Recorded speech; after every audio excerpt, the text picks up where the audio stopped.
Hello my dear students. आज हम अपना इंटेल 8086 माइक्रो प्रोसेसर के पिन डायग्राम की एवरी पिन्स की डिटेल्स के बारे में पढ़ेंगे कि कौन सा पिन का क्या वर्क है।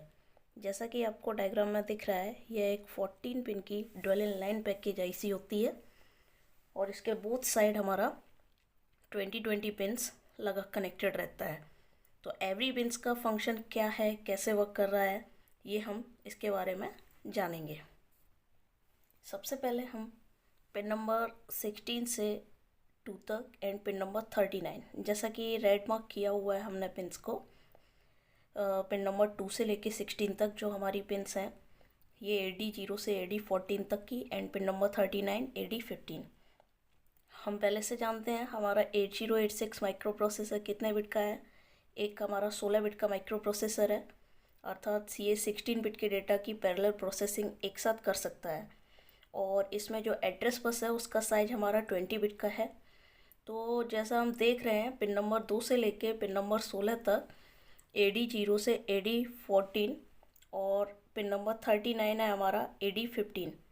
यहाँ पे हमारा एड्रेस और डेटा बस दोनों हमारे मल्टीप्लेक्स्ड हैं और ये हमारी multiplexed by directional address oblique data bus होती है। जो T1 स्टेट होगी हमारी मशीन, जो हमारी मशीन साइकिल की T1 स्टेट होगी, उस फर्स्ट T1 स्टेट के दौरान ये हमारे लोअर ऑर्डर 16 बिट एड्रेस को कैरी करेगा। T1 स्टेट के दौरान ये हमारे लोअर ऑर्डर 16 बिट एड्रेस को कैरी करेगा और रिमेनिंग क्लॉक साइकिल्स में ये हमारे 16 बिट के डेटा को कैरी करेगा। AD0 टू AD7 जो है हमारा, वो lower order byte of data को कैरी करता है AD0 टू AD7। जैसा कि 16 बिट का डेटा बस बताया हमने, D0 टू D15, तो उसको 2 पार्ट्स में डिवाइड कर देंगे। D0 टू D7 हमारा लोअर ऑर्डर एड्रेस हो जाएगा और D8 टू D15 हमारा हायर ऑर्डर एड्रेस हो जाएगा। तो AD0 टू AD7 हमारा कैरी कर रहा है आपके lower order byte of data को और AD8 टू AD15 करेगा higher order byte of data को। इसके बाद हमारी नेक्स्ट पिन्स हैं पिन नंबर 35 टू 38, जो कि यूनी डायरेक्शनल पिन्स हैं। जैसा कि आपको दिख रहा है, मैंने रेड मार्क किया हुआ है पिन नंबर 38 टू 35, जो कि हमारी A16/S3, A17/S4, A18/S5, A19/S6, ये हमारी यूनी डायरेक्शनल पिन्स हैं और ये पिन्स हमारी स्टेटस पिन्स के साथ मल्टीप्लेक्स्ड रहती हैं। जैसे कि S3, S4, S5, S6 ये हमारे स्टेटस सिग्नल हैं और इसके साथ हमारा एड्रेस बस का A16, A17, A18, A19 ये मल्टीप्लेक्स्ड है। तो जो पहली T1 स्टेट होगी during the T1 clock cycle, उसमें हायर ऑर्डर जो एड्रेस है हमारा, उसका जो 4 बिट एड्रेस रहा, A16, A17, A18, A19, वो हमारा कैरी किया जाएगा और बची हुई क्लॉक साइकिल्स में वो स्टेटस सिग्नल्स को कैरी करेगा। इसके बाद नेक्स्ट पिन नंबर है पिन नंबर 34, जो कि BHE/S7 है हमारा। BHE/, यानी कि ये एक हमारी एक आउटपुट पिन है। BHE/ जो होता है वो बस हाई इनेबल होता है और बस हाई इनेबल के साथ साथ इसी पिन पे हमारा एक स्टेटस पिन आ रहा है S7। BHE/ का वर्क क्या होता है, जैसा कि इसका नाम है बस हाई इनेबल। इसका use higher order data bus पर जब भी डेटा कैरी किया जा रहा है उसको इंडिकेट करेगा, डेटा ट्रांसफ़र किया जा रहा है। D8 टू D15 जो हमारा हायर ऑर्डर डेटा बस है, उस पर हमारा जब डेटा ट्रांसफ़र किया जाएगा तो ये पिन उसको इंडिकेट कराएगी, इंडिकेशन का कार्य करेगी। और ये हमारा एक 8 बिट का इनपुट आउटपुट डिवाइस यूज की जाती है। इसके लिए 8 बिट की इनपुट आउटपुट डिवाइस यूज की जाती है इस सिग्नल के लिए और ये हमारा स्टेटस सिग्नल S7 के साथ मल्टीप्लेक्स्ड रहता है। इसके बाद नेक्स्ट पिन है पिन नंबर 32। ये भी हमारा एक आउटपुट पिन है, रीड बार, और ये क्या करेगा कि ये रीड ऑपरेशंस को लिए यूज किया जाता है, यानी रीड सिग्नल है उनको रीड करने के लिए। और एक आउटपुट सिग्नल है और एक्टिव लो सिग्नल है, क्योंकि इस पर क्या लगा हुआ है, बार लगा हुआ है। तो जब भी इस पिन पर 0 आएगा तब ये एक एक्टिवेट होगी, यानी हाई रहेगी, और 1 आएगा तो ये लो रहेगा। नेक्स्ट पिन है पिन नंबर 22, जो कि हमारा रेडी पिन है और हमने उसको मार्क भी किया हुआ है। ये एक इनपुट पिन है और ये हमारी एक्टिव हाई सिग्नल होता है। ये क्या होता है, ये एक एक्नॉलेजमेंट सिग्नल होता है जो हमारी स्लो स्पीड की आईओ डिवाइस या मेमोरी होती हैं उनसे हमें एक प्राप्त हुआ एक एक्नॉलेजमेंट सिग्नल होता है। जब भी ये पिन हाई होगी तो ये इंडिकेट करेगी कि हमारी जो डिवाइस है वह रेडी है डेटा ट्रांसफ़र के लिए, और जब भी ये लो होगा तो ये इंडिकेट करेगा कि माइक्रो प्रोसेसर हमारा वेट स्टेट में है। इसके बाद नेक्स्ट पिन है हमारा पिन नंबर 21, जो कि एक इनपुट पिन है और यह सिस्टम को रीसेट करने के लिए यूज किया जाता है। यह हमारा एक्टिव हाई सिग्नल होता है। जब भी यह हाई होता है तो माइक्रो प्रोसेसर हमारा एक रीसेट स्टेट में एंटर कर जाएगा और अपनी जितनी भी वर्तमान में जो भी एक्टिविटी चल रही होती है, करंट एक्टिविटी को वो टर्मिनेट कर देता है। तो it must be active for at least 4 clock cycles. अगर हमारे माइक्रो प्रोसेसर को हमें रीसेट कराना है तो ये हमारी 4 क्लॉक साइकिल्स तक हमें इसे क्या रखना पड़ेगा, एटलीस्ट एक्टिव रखना पड़ेगा। नेक्स्ट पिन है हमारा पिन नंबर 18 INTR। यह भी एक हमारा एक इनपुट पिन है। ये इंटरप्ट रिक्वेस्ट सिग्नल होता है और यह हमारा एक्टिव हाई सिग्नल होता है और ये हमारा लेवल ट्रिगर्ड है। INTR interrupt request signal. Next pin है पिन नंबर NMI, जो कि पिन नंबर 17 है और ये भी हमारा एक इनपुट पिन है। ये एक नॉन मास्केबल इंटरप्ट सिग्नल है और ये भी हमारा एक एक्टिव हाई सिग्नल है और ये हमारा एज ट्रिगर्ड इंटरप्ट होता है। नेक्स्ट पिन है पिन नंबर 23 टेस्ट बार। ये कि हमारी एक इनपुट पिन है और इसका यूज माइक्रो प्रोसेसर के साथ जो भी हमारे को प्रोसेसर होते हैं उनको टेस्ट करने के लिए किया जाता है। और टेस्ट बार एक हमारा एक्टिव लो सिग्नल है, इस पर बार लगा हुआ है। जैसे कि हमारा जो को प्रोसेसर होगा, मैथ को प्रोसेसर हमारे 8086 माइक्रो प्रोसेसर के साथ 8087 कनेक्टेड होगा, तो उसकी जो बिजी बार पिन होगी वो हमारे 8086 के 23 नंबर पिन से कनेक्टेड रहेगा। यदि वह लो है तो एग्जीक्यूशन कंटिन्यू रहेगा, अदरवाइज अगर वो हाई है तो माइक्रो। नेक्स्ट पिन जो है हमारा पिन नंबर 19, जिसको कि हम क्लॉक कहते हैं। ये एक इनपुट पिन है जो हमारा ये क्या करता है, ये क्लॉक इनपुट जो करता है वो प्रोसेसर के जो बेसिक ऑपरेशंस होते हैं उनके लिए टाइमिंग प्रोवाइड करने का कार्य करता है। तो this clock input provides a basic timing for processor operations. जो हमारा प्रोसेसर ऑपरेशन कर रहा होगा उसके लिए जो बेसिक टाइमिंग होंगे उनको प्रोवाइड कराने का कार्य हमारा ये पिन नंबर 19 करेगा।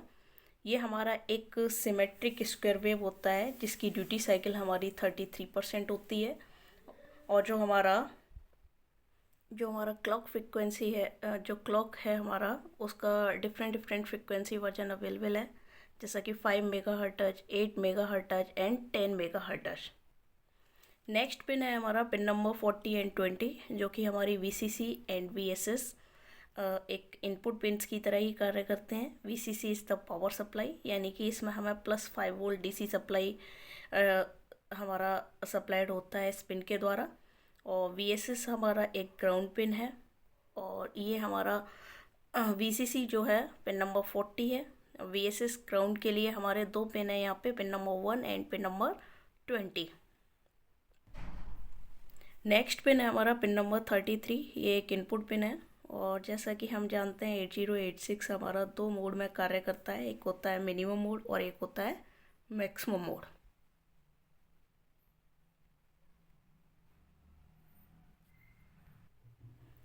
यदि हमारा 8086 माइक्रो प्रोसेसर मिनिमम मोड में ऑपरेट होगा तो MN/MX वार पिन हमारी हाई रखी होनी चाहिए, यानी MN/MX वार, MN मतलब मिनिमम, MX वार हमारा मैक्सिमम। तो जो हमारा बार इंडिकेट हो रहा है मैक्सिमम हमारा मोड में तब ऑपरेट करेगा जब वहाँ लॉजिक लो आएगा इस पिन पर। यदि इस पिन पर लॉजिक हाई आ रहा है तो हमारा 8086 माइक्रो प्रोसेसर मिनिमम मोड में ऑपरेट होगा। जैसा कि हम पिन डायग्राम में देख पा रहे हैं, पिन नंबर 24 से लेके पिन नंबर 31 तक हमारे पिन्स के 2 सेट्स दिए गए हैं। जो हमारा एक सेट होगा सिग्नल्स का, वो तब इशू किया जाएगा जब CPU हमारा मिनिमम मोड में ऑपरेट कर रहा होगा, और जो दूसरा सेट होगा सिग्नल्स का वो तब इशू किया जाएगा जब CPU हमारा मैक्सिमम मोड में ऑपरेट करेगा। चलिए तो अब हम देखते हैं कि मिनिमम मोड में पिन का डिस्क्रिप्शन क्या रहेगा। जैसा कि अब हम देख रहे हैं पिन नंबर 24 जिस पे हमारा जो एक सेट दिया है INTA बार और एक दिया है QS1। तो अभी हम pin description only one mod के लिए पढ़ रहे हैं। जैसा कि मैंने आपको बताया pin description for minimum mode, तो मिनिमम मोड में जो पिन ऑपरेट होगी हमारी INTA बार होगी। और INTA बार एक हमारा जो पिन है वो एक आउटपुट पिन है और ये इंटरप्ट एक्नॉलेज सिग्नल होता है। जब micro processor INTR signal receive करता है INTR सिग्नल को यानी इंटरप्ट रिक्वेस्ट सिग्नल को, तो it acknowledge the interrupt by generating this signal. तो जो सिग्नल जो हमारा इंटरप्ट एक्नॉलेज हो रहा है वो किसके द्वारा एक्नॉलेजमेंट प्राप्त होगा, वो हमें इस पिन के द्वारा प्राप्त होगा। यह एक हमारा एक्टिव लो सिग्नल है। इसके बाद जो नेक्स्ट पिन है हमारी ALE, जो कि पिन नंबर 25 पे है। जो मिनिमम मोड में ALE ऑपरेट हो रहा है पिन नंबर 25 एक आउटपुट पिन है। ALE का फुल फॉर्म जैसे 8085 माइक्रो प्रोसेसर में भी ALE पिन था, इसका जो फुल नेम है वो है एड्रेस लैच इनेबल सिग्नल। ये क्या करेगा कि इसके द्वारा जो हमारा एड्रेस और डेटा जो हमने देखा था प्रीवियसली पिन नंबर 2 से लेके पिन नंबर 16 तक एड्रेस और डेटा हमारे मल्टीप्लेक्स्ड मोड में है और पिन नंबर 39 पे भी। तो AD0 to AD15 पर एड्रेस और डेटा दोनों मल्टीप्लेक्स्ड मोड में है और उनको वहाँ से हमें अगर एड्रेस को अलग करना है, एड्रेस अगर लेना है हमें, तो ALE पिन हमारी एक्टिव हाई रहेगी।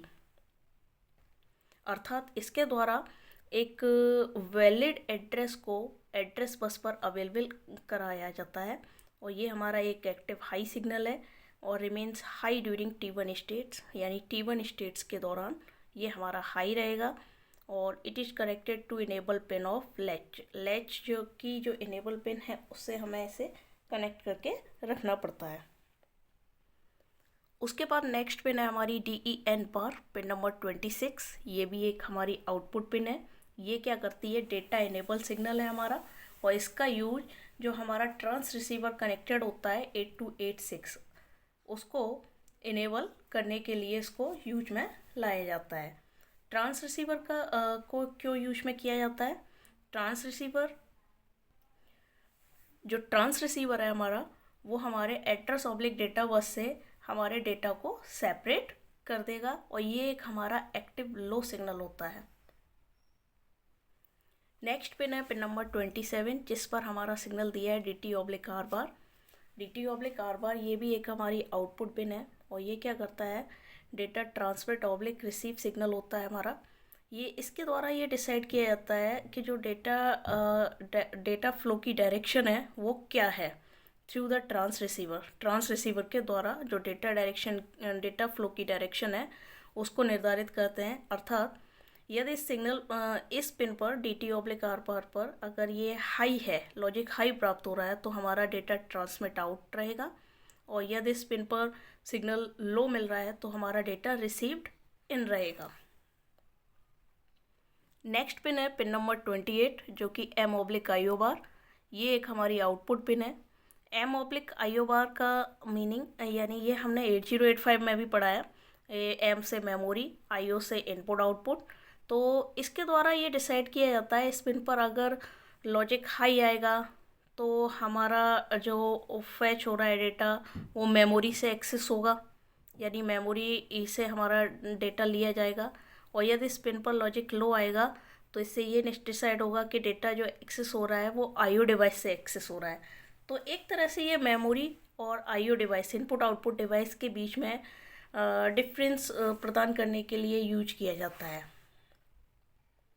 नेक्स्ट पिन है पिन नंबर 29 जो कि एक राइट बार पिन है, आउटपुट पिन है। ये एक राइट सिग्नल प्रदान करता है। इसका यूज डेटा को मेमोरी या आउटपुट डिवाइस में राइट करने के लिए हम करते हैं और depending on the status of M/IOR signal, यानी कि उसका स्टेटस किसके द्वारा डिसाइड होगा, M/IOR सिग्नल के द्वारा। यह बताया कि M for memory, IO bar for IO बार मतलब इनपुट आउटपुट। यदि हमें मेमोरी में डेटा राइट करना है पहले तो हमें अपनी इस 29 नंबर पिन को लॉजिक लो पे रखना पड़ेगा, एक्टिव लो सिग्नल है। और यदि मेमोरी में डेटा राइट करना है तो जो हमारी प्रीवियस पिन थी पिन नंबर 28 M/IO बार उसको हाई करना पड़ेगा। यदि IO डिवाइस में डेटा राइट करना है तो IO बार M/IO बार पिन को यानी पिन नंबर 28 को हमें लॉजिक लो रखना पड़ेगा। नेक्स्ट पिन है हमारा HLDA जो कि पिन नंबर 30, ये भी एक आउटपुट पिन है। ये होल्ड एक्नॉलेज सिग्नल होता है। ये तब इशू होता है after receiving the hold signal. जब होल्ड सिग्नल हमें रिसीव हो जाता है तब इस सिग्नल को इशू किया जाता है और ये एक एक्टिव हाई सिग्नल है हमारा। नेक्स्ट पिन है पिन नंबर 31 जो कि हमारे मिनिमम मोड की लास्ट पिन होगी। पिन नंबर 31 एक इनपुट पिन है।